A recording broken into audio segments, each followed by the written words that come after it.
Chapter 10. X-ray. Tom was thrilled to see his two guardians. He wanted to sit up and cheer. The straps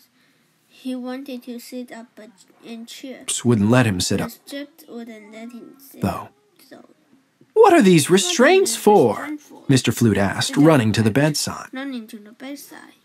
The doctors glanced at each other. "Those are for his protection," one of them said. "You've arrived just in time," the other doctor said. He walked over to the lighted X-ray display. "As we were telling Tom here," the doctor went on, "the X-rays are quite alarming." Mr. Flute and Mr. Jinx looked pointedly at Tom. His eyes went wide. This was it. The doctors were about to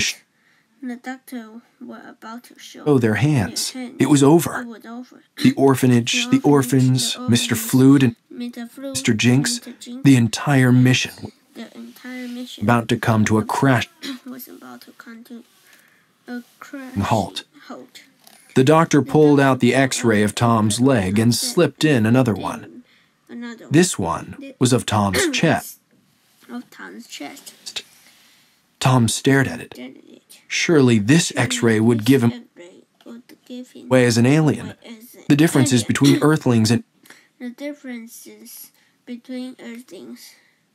aliens didn't stop at the color of their blood.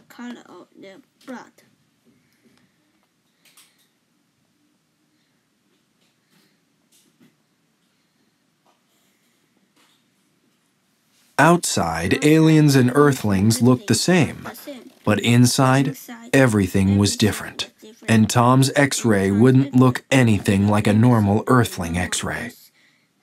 As the doctor moved out of the way, Tom's breath caught in his throat. This X-ray showed one heart, one stomach, and 2 lungs. It couldn't be his X-ray. The doctors pointed at the image. They said something about broken ribs, but Tom barely heard them. He stared at Mr. Flute and Mr. Jinx. Mr. Jinx coughed. Mr. Flute winked and smiled. Relief flooded Tom. He rested his head and watched the doctors. His guardians must have switched the X-ray or something. They'd saved him and the mission. Whatever Mr. Flute and Mr. Jinx had done, Tom was glad. No one knew he was an alien. Chapter 11.